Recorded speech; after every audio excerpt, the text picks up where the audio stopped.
They came to us wearing silk and smug smiles. The Council of Nine, towering, serpentine, and ancient.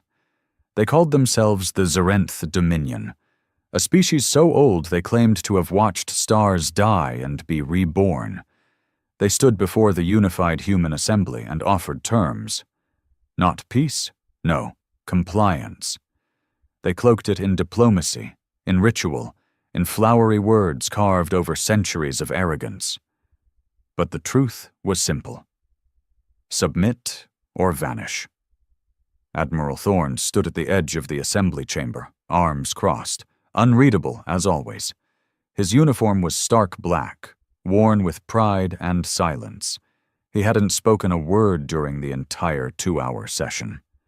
He didn't need to. The Council's offer had made one thing painfully clear.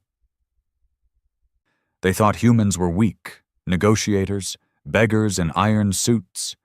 But Earth never forgot history, not the kind carved into marble or broadcast in parades, the kind buried in graves, soaked in dirt, and etched into bone. When the Zarenth slaughtered the mining outposts in the Ares Belt, not with armies, but with precision strikes on civilian habitats, the message was clear. They weren't trying to conquer us. They wanted to remind us where we stood in their cosmic hierarchy, beneath them. President Halver gave them a polite nod, thanked them for the offer, and gave the usual diplomatic response. Something about taking it back to the Earth Senate. Something about discussion, consensus, blah, blah, blah. The moment the 9 ambassadors slithered out of the hall, Thorne turned and muttered 2 words. Fleet Command. And that was that. No press release, no grand speech, no rallies in the streets or banners waving in the sky, just silence. And then ships. They left from Titan, Mars, and Earth orbit, one after another, sleek, dark, angular, born of ice, fire, and pressure. Not made for parades, made for punishment. The ISS Retribution led the charge, the crown jewel of the Black Armada. 5 kilometers long, plated in obsidian steel, armed with enough plasma to boil oceans, and at its helm, Thorne himself. No negotiations, no warning. When they exited slipspace above the Zarenth's outer rim station, Zelthar Prime, the Dominion didn't even raise their shields. They were still waiting for an envoy. They got nukes instead. It wasn't just about the war. It was about the message. You take one of ours, we take everything from you. You offer us chains with a diplomatic smile, we send back your ashes with a name etched into them. And so the finest Battlefleet in human history carved its name across the stars. Not in pride, not for conquest, but because they had learned the hard way. Sometimes peace is only possible when one side stops breathing. Thorne sat in the command chair, watching the flames bloom across Zelthar's sky. He didn't flinch. He didn't smile. He just whispered to himself, "Negotiate this." The fires on Zelthar Prime hadn't even died out when the first retaliation message came. A garbled signal, shot through with static and laced with venom. The voice that came through the comms was high-pitched, arrogant, like it had never been told no. This act of war will not be tolerated. Earth's aggression will be answered with full military action. The Zarenth Dominion does not bow. Thorne stared at the holoscreen without blinking. He didn't respond. He turned to his XO, Commander Durek, a lean, quiet man who'd served with Thorne for 15 years. Durek didn't need orders. He simply nodded and gave the signal. "Fleet-wide," he said. "Engage blackout protocol." The fleet vanished from scans like ghosts pulled back into the dark. 2 weeks passed. No interviews, no statements, not even a whisper of where the human fleet had gone. The media on Earth screamed for answers. The Galactic Accord condemned the unprovoked violence. The Senate fumbled with statements, trying to downplay what everyone already knew. The Zarenth had made a mistake. A fatal one. They thought they were facing politicians. What they got was Admiral Thorne. The man wasn't born in a palace or a military academy. He'd grown up in the mining colonies of the Martian Belt. His father died in a pressure breach, his mother in a riot when oxygen rations failed. Thorne had survived on instinct, grit, and a cold, bitter understanding of the universe. Nobody gives you peace, you take it, or you bury those who would steal it. His first command was a freighter-turned gunship during the War of the Seven Colonies.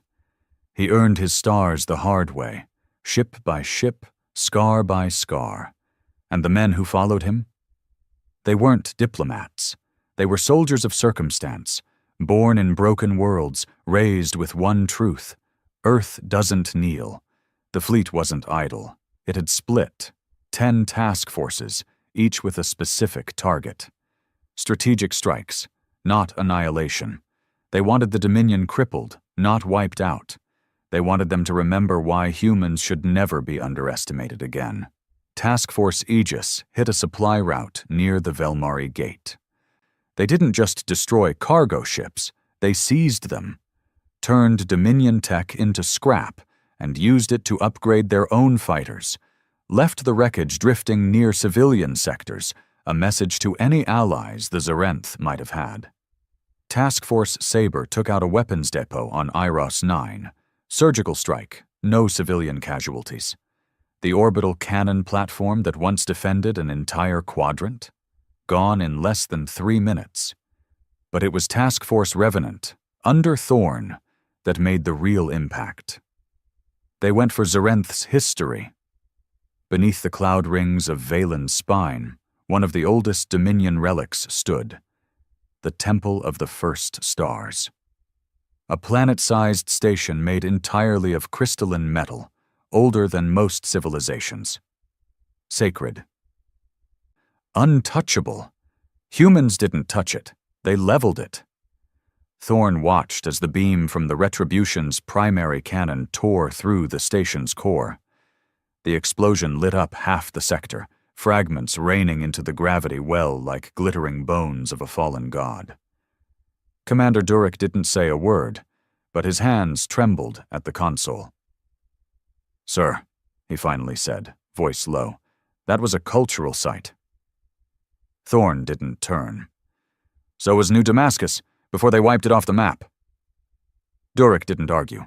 He knew what this was. Not war, not diplomacy. A reckoning. In the weeks that followed, Dominion morale plummeted. Outposts went silent. Communications jammed. Whole sectors went dark. Refugees from fringe colonies began to speak of shadows. Human ships appearing without warning, vanishing just as quickly. Not conquering, not occupying, just breaking things, and always leaving one thing behind. The same message, spray-painted in crude Terran script on wreckage, walls, and screens.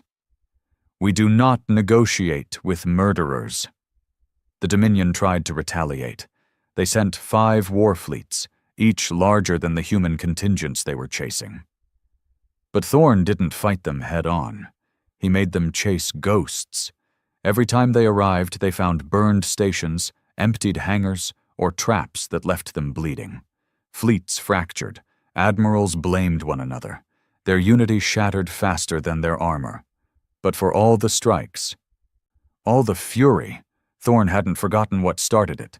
New Damascus, a mining colony with 10,000 civilians, no weapons, no shields, just drills and cargo. The Zarenth hit it with kinetic rods from orbit. No warning, no demands, just a test. A test to see if humans would take it. They didn't. They buried the dead in silence and whispered a promise into the soil. "We'll make them remember." One night, if you could call it that in deep space, Thorne sat alone in his quarters. Lights dimmed. A single photo in front of him, a girl no older than 12, laughing with her face covered in dirt and grease, sitting beside a collapsed drill unit. His daughter. He hadn't seen her since the war started. She'd been on New Damascus. Durek once asked him, gently, why he never talked about it. Thorne only said, Talking doesn't change what they did. And so he led the fleet, not as a hero, not as a patriot, but as a father without a grave to visit. As the campaign dragged into its third month, cracks formed in the Dominion. Lesser houses began to rebel. Old debts called in. Planets that had feared Zarenth rule for centuries suddenly stopped paying tribute. The smell of blood drew enemies. And Earth just watched. The Senate had officially condemned unauthorized military actions. Unofficially, they let Thorn run wild. Because even the most cowardly politician understood one truth. Humanity had been humiliated, and silence was no longer an option. Then came the day they didn't expect, a signal from the Dominion High Seat. Direct, unencrypted. The message was simple. We request terms. Commander Durek looked at Thorn, breath caught. They're surrendering? Thorn didn't respond right away. He stared at the message, the words that once would have felt like victory, but there was no pride in his eyes. No joy, only that quiet, familiar anger, the kind that doesn't burn but freezes. No, he said, they're stalling, buying time, waiting for their reinforcements from the Obsidian Reach. Durek blinked. We don't have proof of that. That's just... I know them, Thorn cut in. They've done this before, to others. Offer peace, delay, then strike with overwhelming force. So what do we do? Thorn stood, walked to the main viewport. Stars stretched out in endless silence. He clenched his jaw. We remind them that when humans say never again, we mean it. The final push began.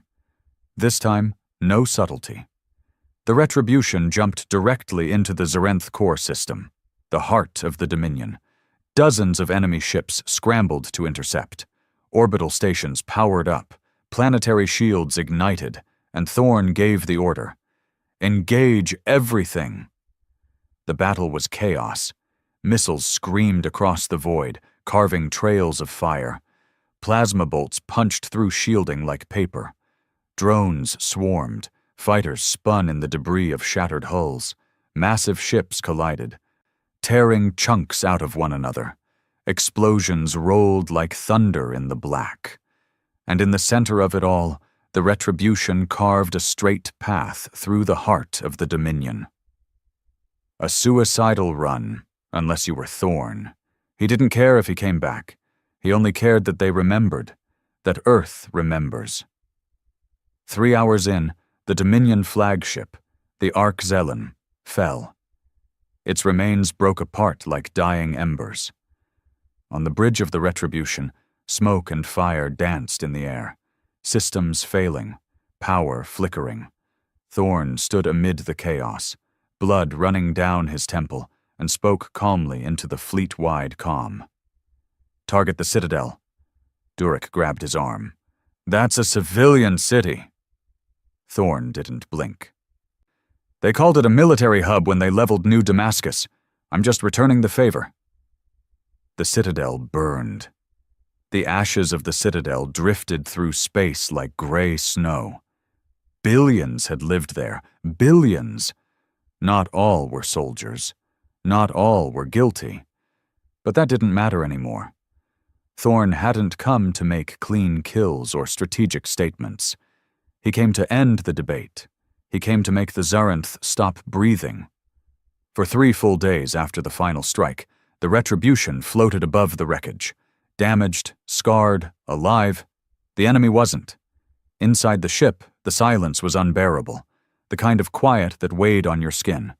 Not relief, not victory, just silence.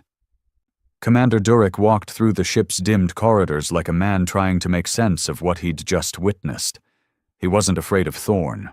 No one was, not because Thorn was soft, but because fear had no place in a man who already knew what had to be done. But now, even Durek felt something shifting. When he entered the war room, he found Thorn standing over a series of broken Dominion flight logs, hands behind his back, eyes bloodshot but still burning. I counted the escape pods, Durek said quietly. Thorn didn't turn. And? There weren't enough. Still, Thorn said nothing. Durek stepped closer. There were children, Admiral. And so were the ones on New Damascus. You're starting to sound like them. Now Thorn turned. His eyes were tired, jaw set like steel, but his voice didn't rise. He didn't shout. You ever hold someone in your arms while they suffocated because the air scrubbers gave out? Thorn asked. You ever look a mother in the eyes while she's trying to decide which child to give the last oxygen mask to? You ever dig through rubble with your bare hands because you could still hear crying underneath, even though you knew damn well nobody survives an orbital rod? Durek didn't speak. Don't preach to me, Thorn said coldly. Not until you've buried your own blood. Durek lowered his head. Thorn wasn't proud of what he'd done. He wasn't trying to justify it. This wasn't about pride or legacy. This was about making sure no one else ever thought humanity could be pushed again. Back on Earth, the political nightmare was peaking.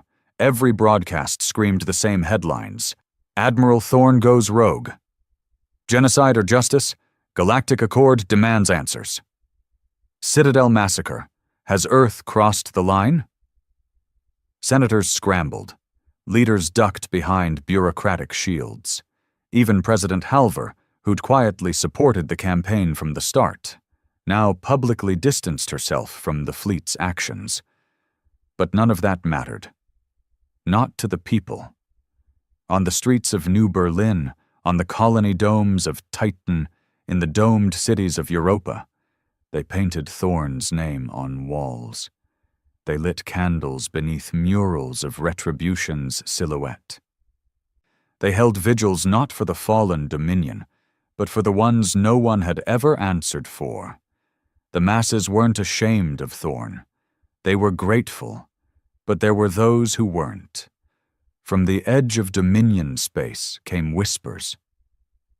The Aurelian Pact, an alliance of species who had once feared the Dominion's expansion, now saw Earth as the bigger threat.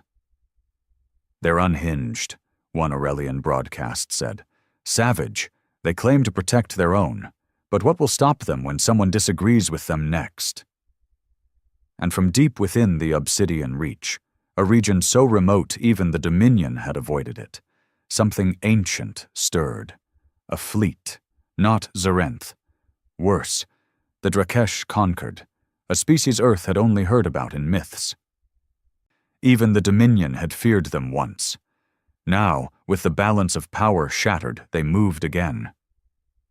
Inside the Retribution, Thorn received a transmission, encrypted, direct, from Earth, the President herself. Her voice was cold, formal. Admiral Thorn, you are ordered to return to Sol System for immediate debriefing. Stand down. Cease all operations. You are hereby relieved of command. The silence after her words was deafening. Thorn didn't answer right away. Durek watched him carefully. The crew in the command center waited, breath caught in their chests. Thorn finally walked to the console.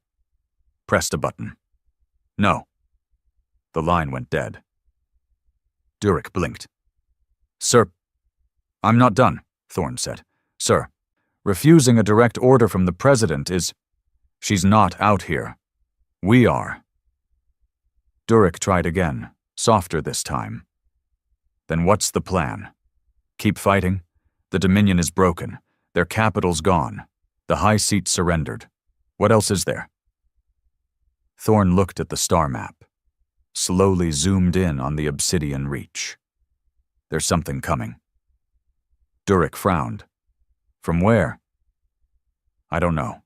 But I've seen the signs, ghost readings, strange transmissions, ships going dark in the edge systems. He tapped a series of logs, static-heavy recordings, screams, symbols no one recognized, ships torn open like paper. I don't think we were the only ones watching the Dominion fall. 3 days later, confirmation came. The outer colonies stopped transmitting. No warning, No debris. Just silence. Ships sent to investigate vanished too. Not destroyed. Gone.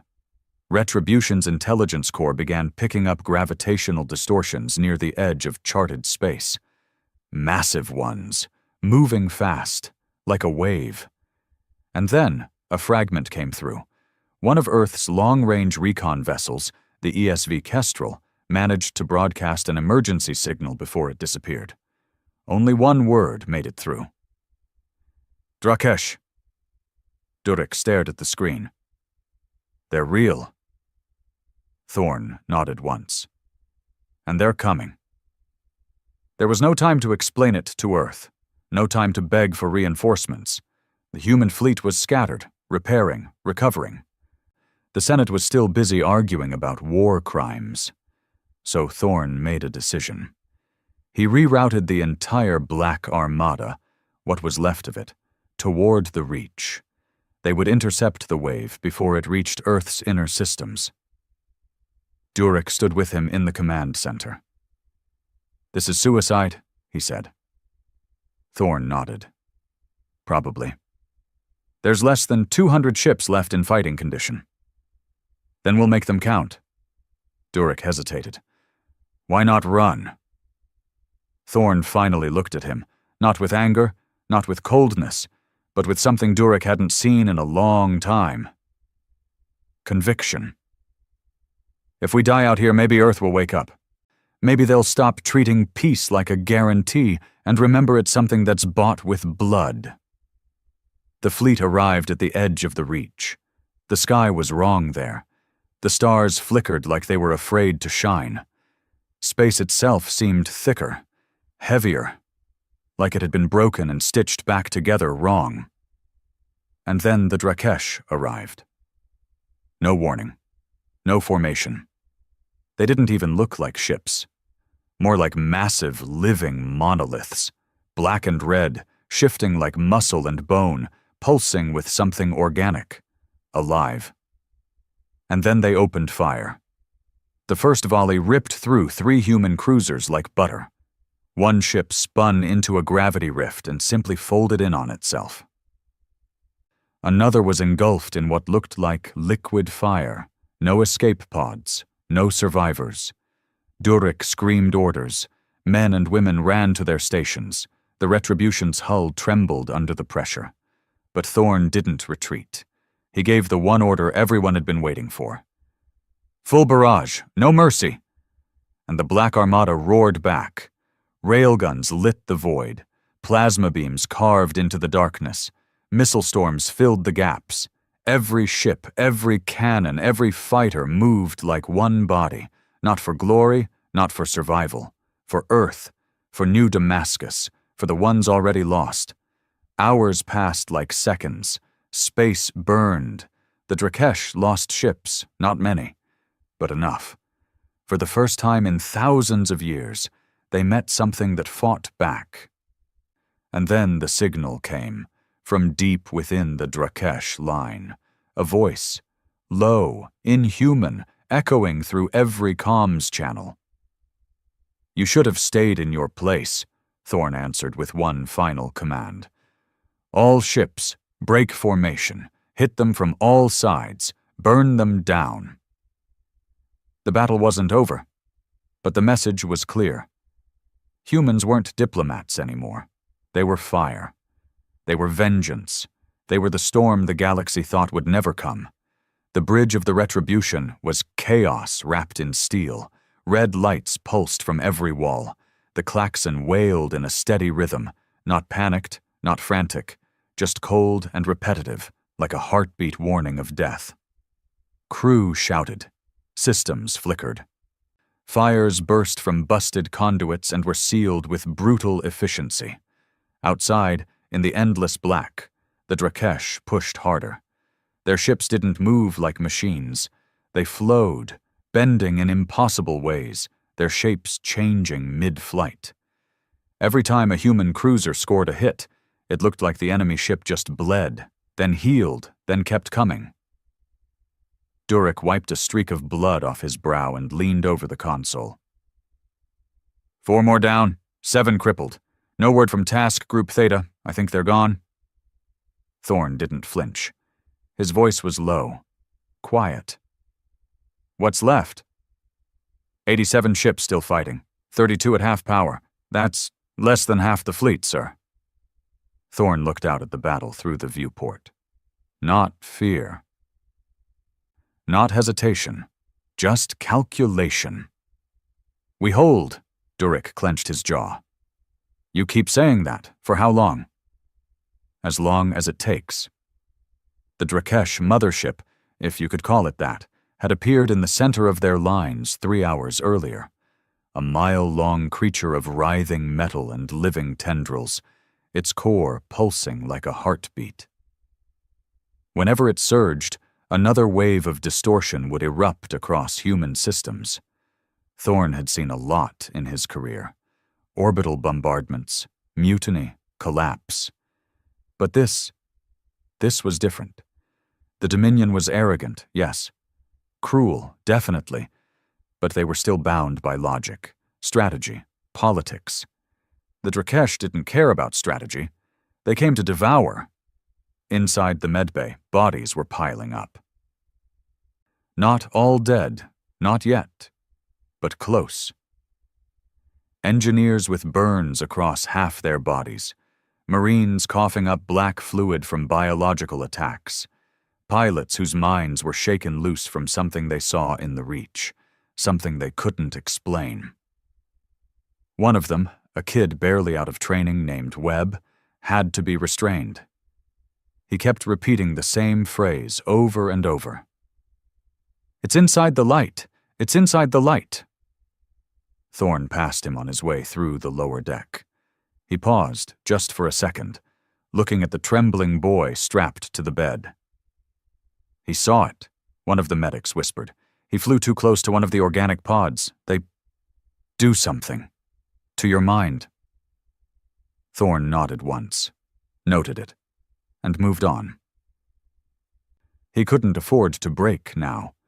On the outer edge of the battle, a small detachment of stealth corvettes, remnants of Task Group Wraith, managed to slip past the Drakesh flank.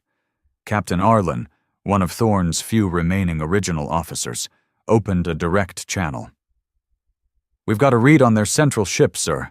There's something glowing inside, like a power source, something ancient. Thorne stepped toward the comms. Can you hit it? We can try, but we'll only get one shot. After that, we're exposed. There was a long silence. Thorne finally answered, voice flat. Take the shot. Arlen didn't argue, didn't plead for reinforcements. He just said, for New Damascus. Then the line went silent. 30 minutes later, the shot hit. A concentrated torpedo burst, plasma encased, radiation tipped, a weapon Thorne had personally pushed to have built years ago when no one thought it was needed.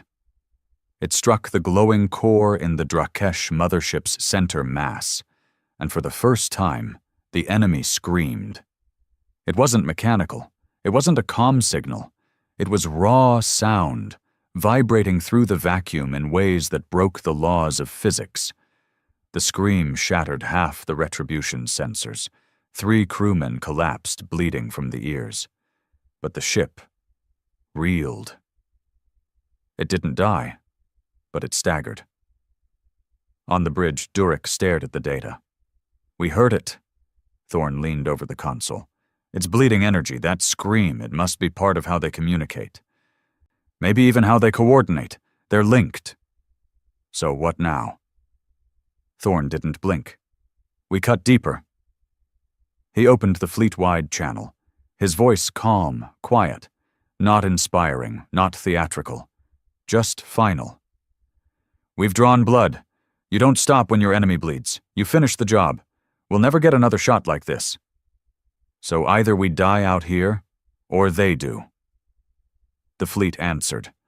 The battered remnants of the Black Armada surged forward, not in tight formation, not in clean waves, but like wolves, each ship hunting for a soft spot in the chaos.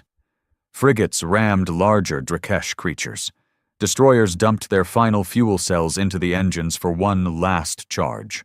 Fighters flew in suicide runs just to buy seconds.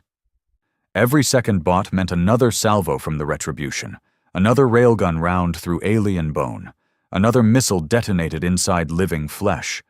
And still, the Drakesh fought back. Even wounded, they were stronger, older, faster.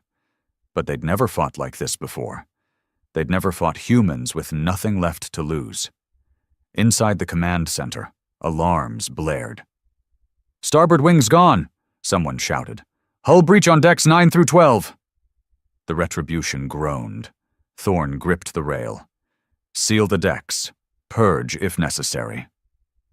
Durek turned. "There are still men down there." "We don't hold this line. It doesn't matter. Seal it."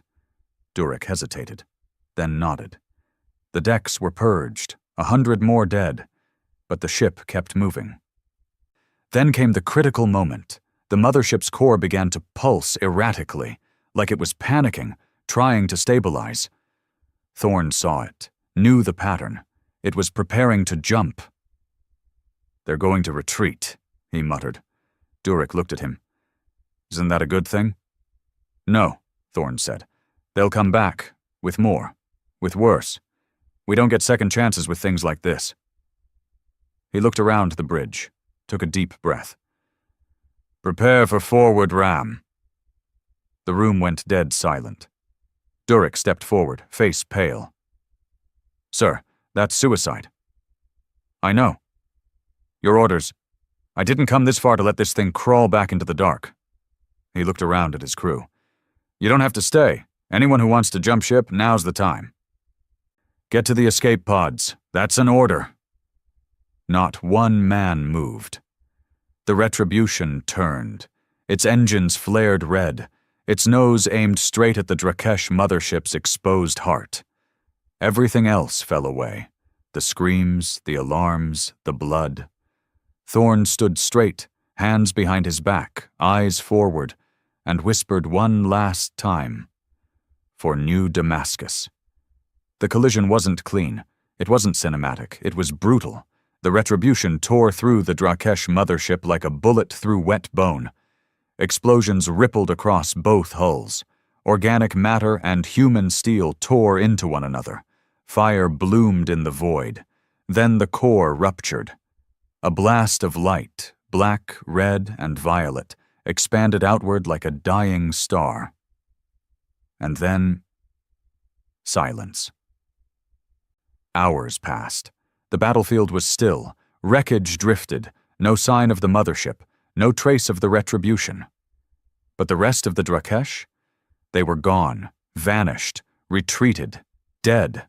No one could say for sure, but they were no longer devouring colonies, no longer jamming signals, no longer ripping ships apart in silence, and the human fleet? Broken, bleeding, but alive. Back on Earth, the headlines changed. Thorn missing, presumed dead. Battlefleet Retribution sacrificed to stop alien menace. From war criminal to savior, the admiral who held the line. Monuments were raised, statues built, schoolchildren recited his name. But there were no medals for Thorn. No parades. He never came home. Just a black box, recovered weeks later, floating among the wreckage. Inside it, a single message, 5 words. Don't let them come back. The universe doesn't pause for dead men. Not even men like Admiral Thorn. 3 months after the Retribution tore through the heart of the Drakesh mothership and vanished into radioactive silence, the galaxy resumed its slow spin. Trade routes reopened. Refugee colonies returned to flickering life. New leaders stepped forward, most wearing medals they didn't earn, giving speeches they didn't believe. The Galactic Accord called it a miracle, a triumph of unity against a common threat. But Earth knew the truth. It wasn't unity that had saved them. It was vengeance. Pure, unfiltered, unapologetic vengeance. In the polished halls of the Earth Senate, the the story changed faster than the blood dried.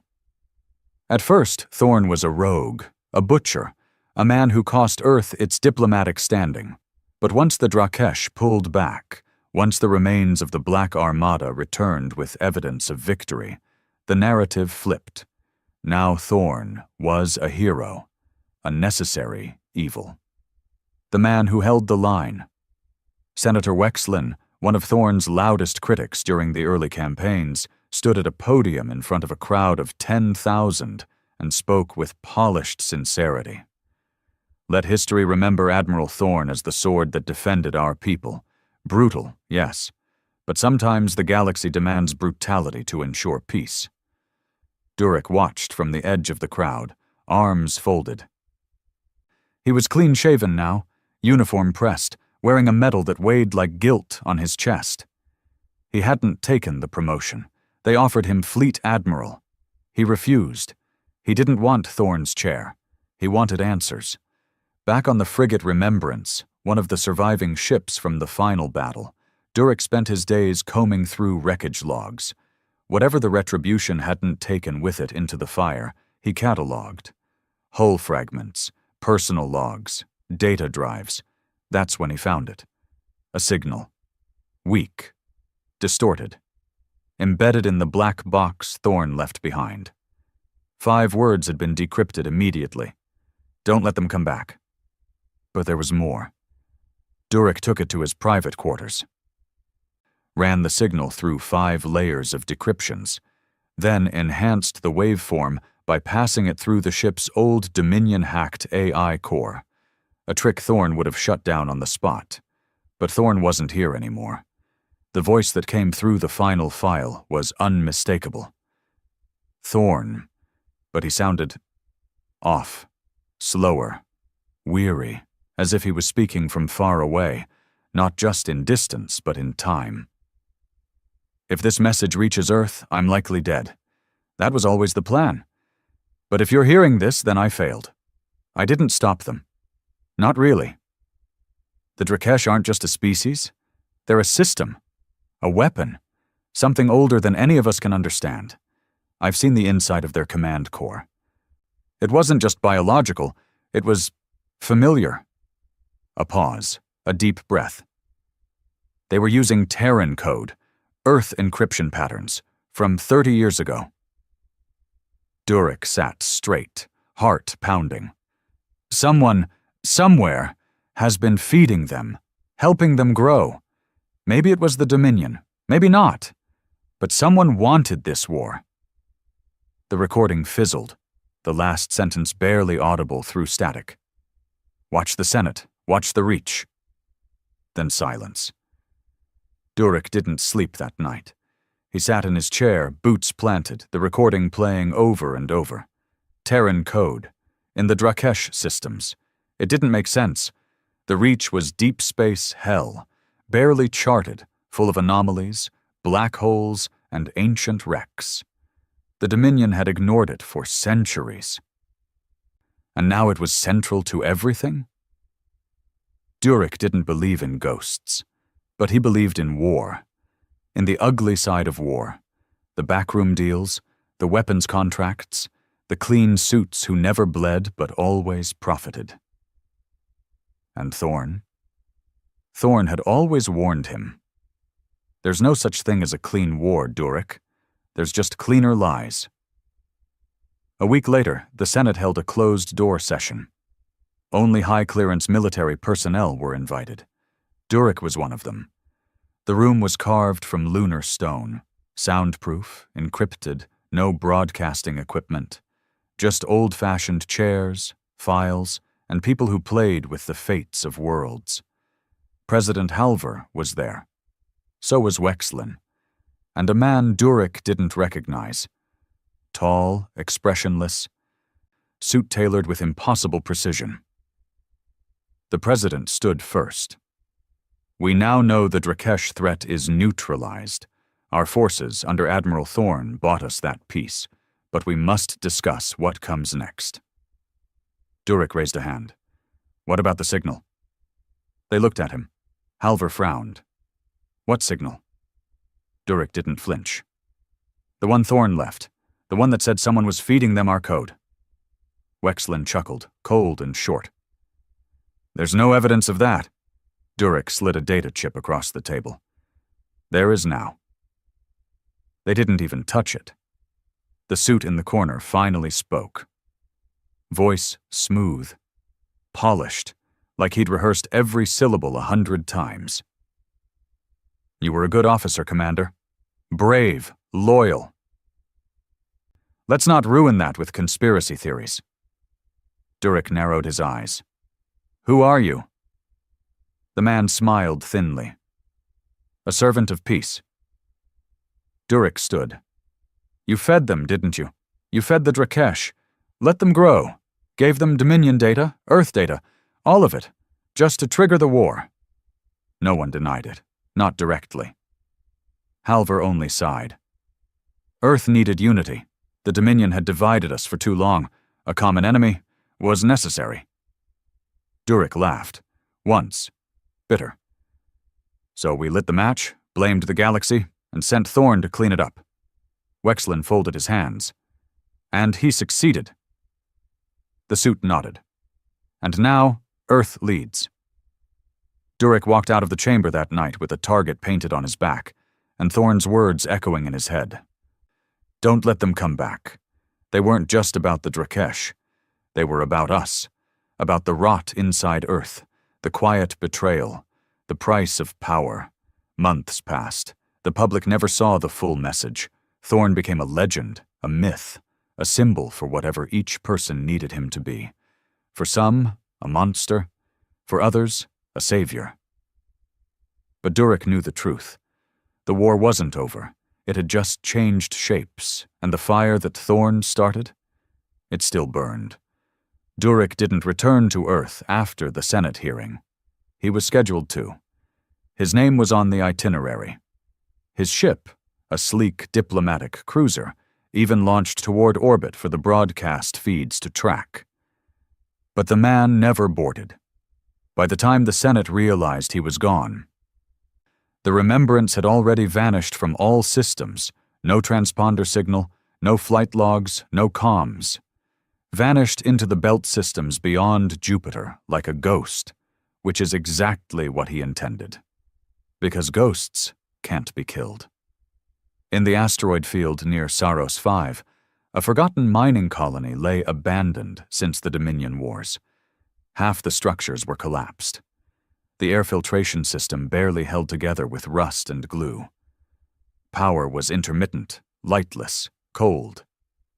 Perfect. It wasn't a base, not yet, but it would be. Durek stood in the old comms tower, coat heavy with frost, staring down at the shattered domes and blacked-out buildings below. The place was dead. Everyone believed that. He intended to keep it that way. Because he wasn't building a rebellion for the cameras, he was building one to win. The first to arrive was Captain Arlen. Somehow she'd survived the suicide run near the Drakesh mothership. Her ship had limped into the Carillon ice fields, floating there for weeks until a salvage rig found them. Half her crew was dead, the rest barely breathing. She shouldn't have been walking. But when she stepped off the shuttle into Saros 5's atmosphere, she stood straight, shoulders square, as if she were walking onto the battlefield again. She didn't ask questions. She just said, "What do you need?" Durek only nodded. The truth! Next came 2 engineers from the Black Armada, a pair of grizzled techs who had personally worked under Thorn during the final weeks. One of them, Toma, was the one who'd recovered the plasma distortion logs, the data proving that the Drakesh tech had been mixed with Earth origin code. The other, Keeley, had been part of the AI Countermeasures Division. She'd seen Dominion virus signatures rewritten in Terran formatting, almost identical to the stealth systems used in Earth's own recon ships. It wasn't just conspiracy anymore. It was evidence. By the end of the month, Durek had 12 loyalists, 12 men and women who had served in the fire, buried friends in hull breaches, bled on the decks of dying ships. None of them wanted fame. None of them were interested in becoming figureheads. They just wanted one thing: answers. Durek held his first briefing in the crumbling war room of Saros V's command tower. A flickering projector displayed what little they had: Thorn's final message, the code anomalies, fragments of destroyed Drakesh tech, and a pattern hidden in the Senate's post-war decisions. The dots were connecting, and what they revealed was something worse than treason. "I don't think the war was about stopping the Dominion," Durek said, voice steady as the others gathered around. "I don't even think it was about defeating the Drakesh." Toma scratched his beard. "Then what the hell was it for?" Durek pointed at the projection, a list of military contracts signed in the weeks before the Drakesh invasion even began. Everything from deep space dreadnought expansions to AI research grants, all approved before the first Drakesh ship was even sighted. They were preparing for a war they hadn't announced, a war they weren't planning to stop. Keeley stepped forward. "You're saying they knew?" Durek nodded. "They built it." Theories became facts. The further they dug, the more rot they uncovered. Old connections between Dominion defectors and Earth's upper brass. Secret facilities in the Obsidian Reach, long thought abandoned, now humming with activity. Unregistered research programs tracing back to corporations with no public fronts, only acronyms and black walls. One name kept appearing in the shadows: Virex Holdings. No public face, no CEO, just files signed by authorized director and buried behind a wall of military-grade encryption. Durek had never heard of them, but Thorn had. He found it buried in the data core of Thorn's last ship log, a final note, encrypted, almost missed. One word: Virex. They weren't just rebuilding Drakesh tech, they were adapting it. Durek's team retrieved fragments from the wreckage at Point 17, one of the last battles. Inside a collapsed warpod, they found what looked like organic processors, fused directly with Dominion-era navigational cores. Biological interfaces that responded to human neural patterns, experiments. Keeley ran a simulation. When connected to their systems, the hybrid core immediately tried to overwrite the ship's AI. Not to destroy, but to merge. A living, thinking, fighting system. It wasn't just invasion, it was evolution. Durek stared at the pulsing core under containment and said nothing for a long time. Then he turned to the others.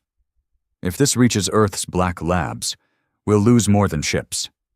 Captain Arlen frowned. "How do we stop them?" "We expose it, all of it." "You think the people care?" "They'll believe what the Senate feeds them." Durek nodded slowly. "Then we give them something the Senate can't bury." And so began Operation Emberfall. A multi-stage plan to breach Virex Holdings' hidden facility near the Lauren Delta Nebula, where insider data hinted they were growing hybrid ships, fusing Drakesh tissue with Terran steel. They couldn't take the facility in a fight, but they didn't need to. They just needed the proof. Keeley built the infiltration algorithms. Toma rigged their transport with old Dominion cloak tech. Arlen reassembled a skeleton crew of Marines who'd served under Thorn. The last 12, every one of them presumed dead or missing. By the time the Remembrance jumped into Lauren Delta space, the fire was already burning. Inside the station, they saw things none of them would forget.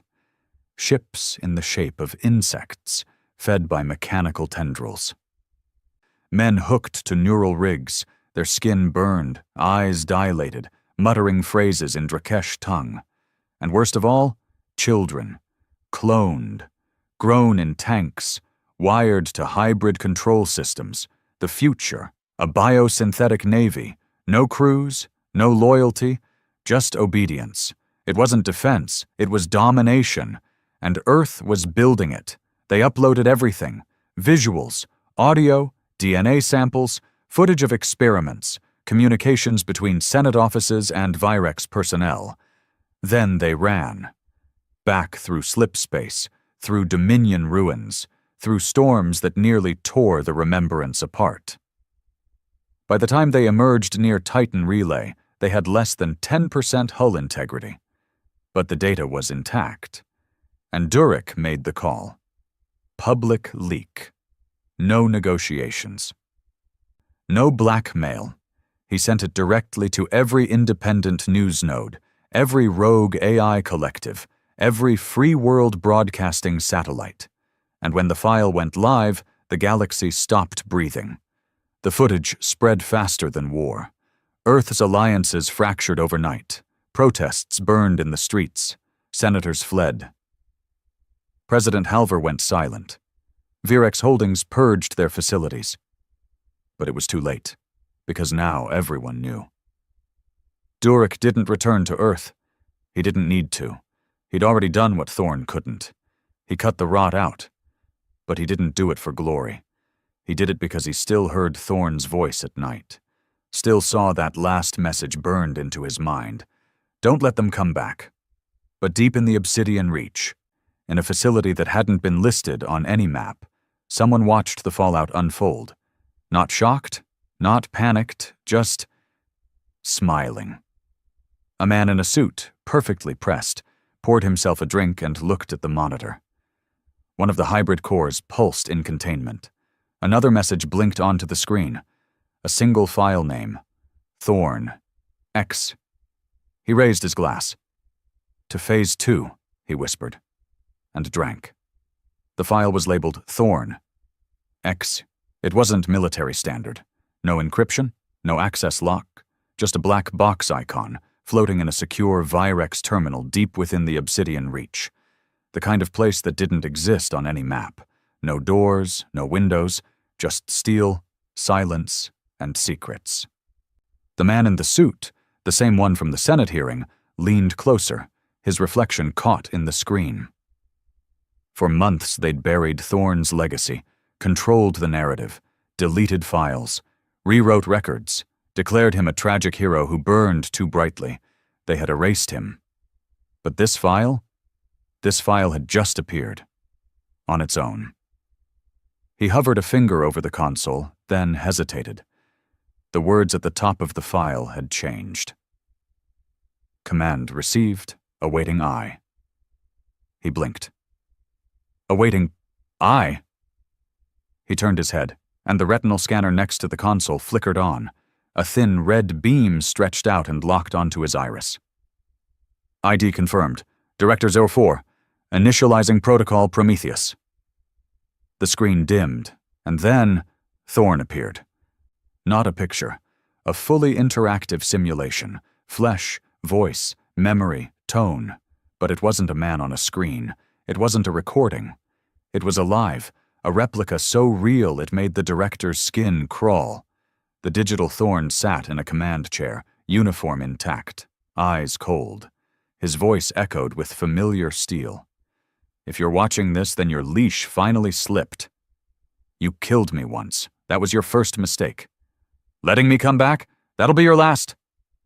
The simulation leaned forward. Let me show you what you buried. Back on Saros 5, Durek stood in the remains of the command tower, staring at the chaos he'd unleashed. The public leak of Project Emberfall had torn Earth's alliances to pieces. Riots erupted across the colonies.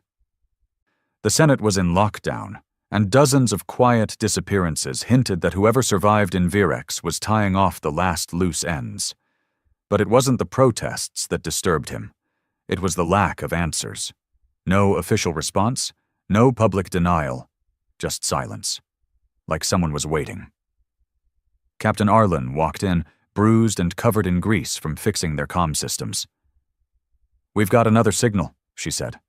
From Earth? She shook her head. Worse. The signal was fragmented, laced with old Drakesh distortion, but the base encryption was Terran.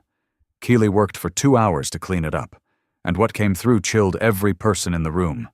It was Thorn. Not a message, not a log, but a live signal. "Impossible," Toma whispered. "He died. The ship went down. The entire goddamn retribution burned." Durek stared at the screen. Thorn looked pale, thinner, like a ghost barely clinging to the edges of his form. But it was him, and his voice hadn't changed. "Durek, you need to listen. They found it. The seed. They think they're building weapons, but it's building them." Static crackled. The screen flickered. The Drakesh weren't the enemy. They were the response. "We're the infection, and they were the cure." The signal died. It didn't make sense. None of it did. But Durek knew two things with absolute certainty. One, Thorn was alive. Two, whatever was coming next was worse than anything they'd already survived. They traced the signal. It had bounced through 7 relay buoys, 3 dead systems, and a Dominion-era listening post that should have been space dust. The endpoint? Naros Station. A black site so deep in the reach it wasn't even listed on Virex's internal servers. Thorn had mentioned it once, long ago, in passing. A place Earth used to send failed AI experiments, corrupted soldiers, genetic disasters, a dumping ground for sins. Durek made the call. They were going. The journey to Naros was hell. Halfway through the reach, the nav systems began failing. Keeley swore it wasn't a glitch. It was like the system itself was rewriting their coordinates. The stars shifted, the engines groaned, and the Remembrance began hearing things, whispers through the hull. Static that sounded like screaming. Shadows moving across the viewport when no one was there. Toma nearly cracked. He tried to eject himself in the medbay, mumbling about eyes inside his head. They had to restrain him. By the time they reached Naros, only 8 of them were still functional. The station floated like a tomb, a jagged spear of black steel against the void, surrounded by dead satellites and flickering grav beacons.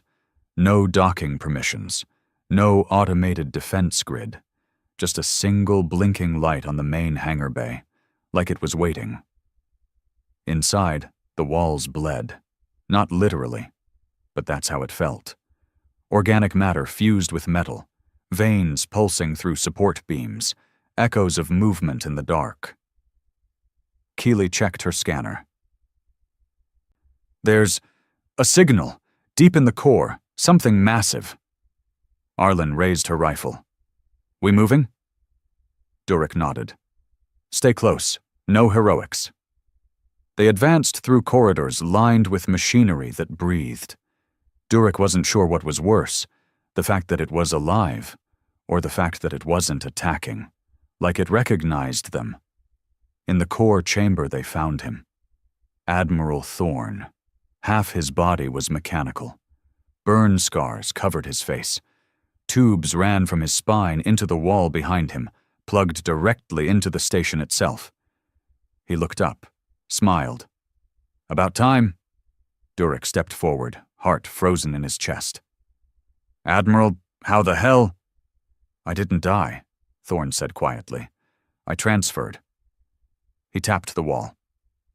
"This station isn't a dump. It's a failsafe, built by the first generation after the Exodus War. They knew what Earth might become, so they left something behind." He gestured to the glowing mass at the center of the chamber, a swirling orb of red-black energy, pulsing like a heartbeat. The seed, a neural core, a thinking weapon, not Drakesh, not Terran, something older, something we never should have touched. Keeley stared at it. "It's alive," Thorn nodded. "It showed me the truth. The Drakesh weren't invaders. They were symptoms, reactions, defense mechanisms. The real threat isn't them." He looked at Durek. "It's us." Durek clenched his fists. "I didn't come all this way for prophecy." Thorn stepped forward.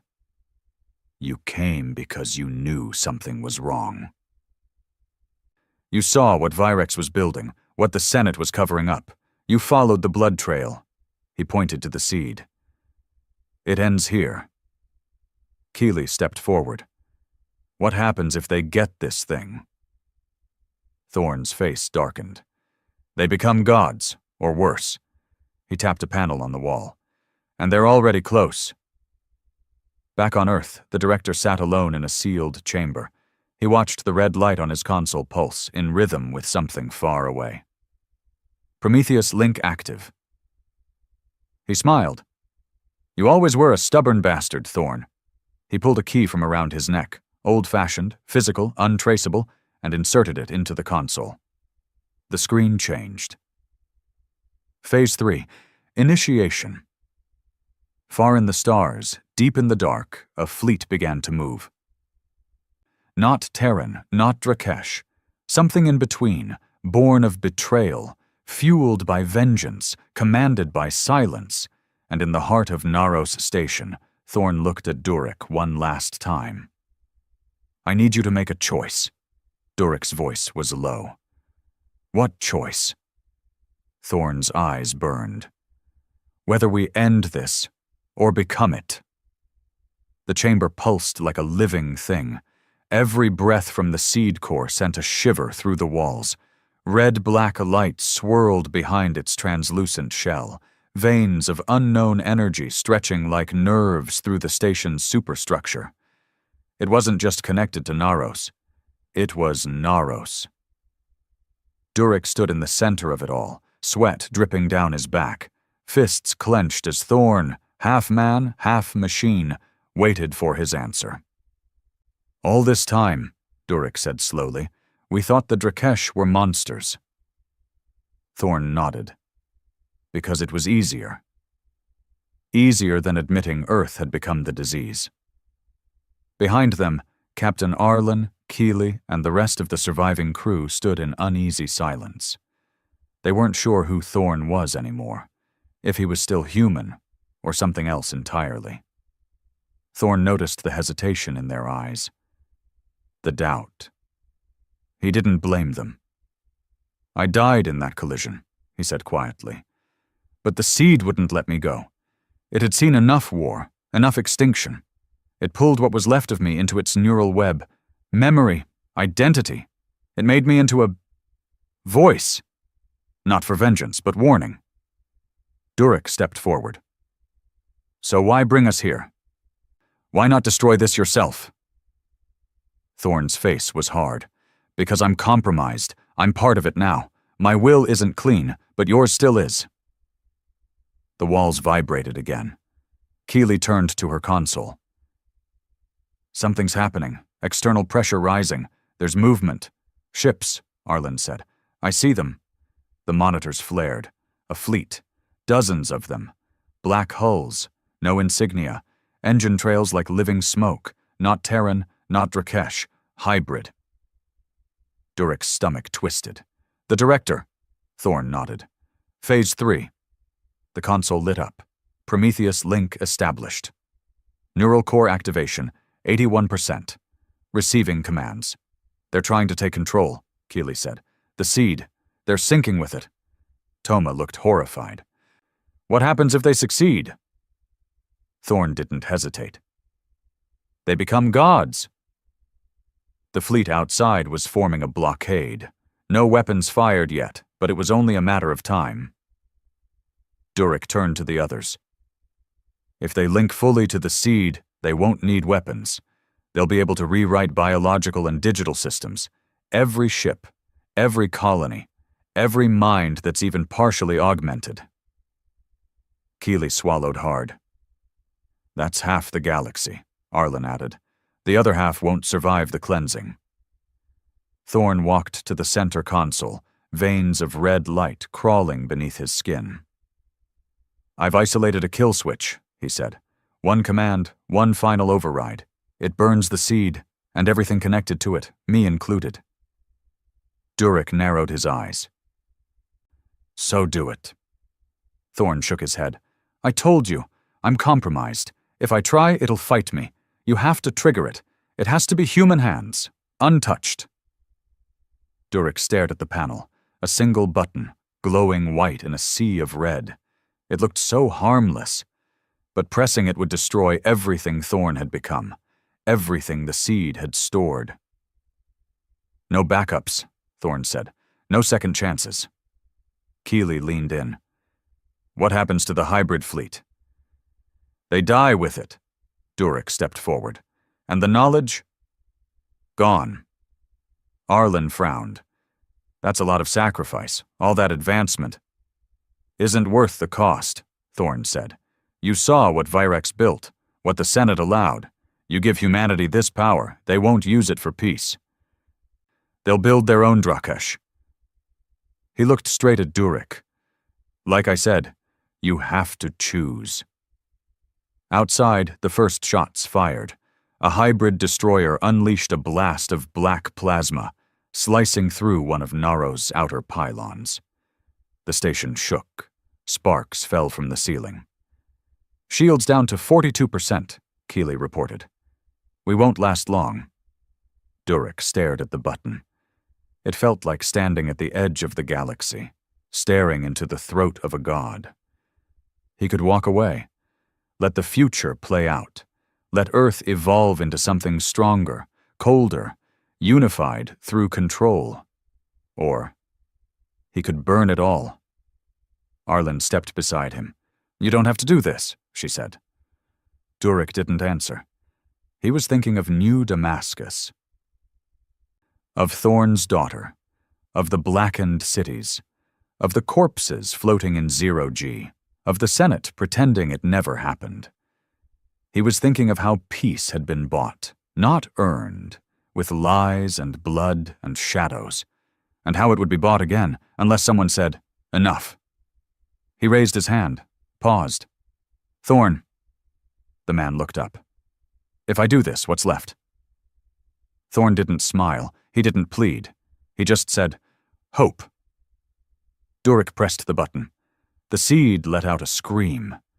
It wasn't audible, not in any traditional sense, but it vibrated through bone, through steel, through thought.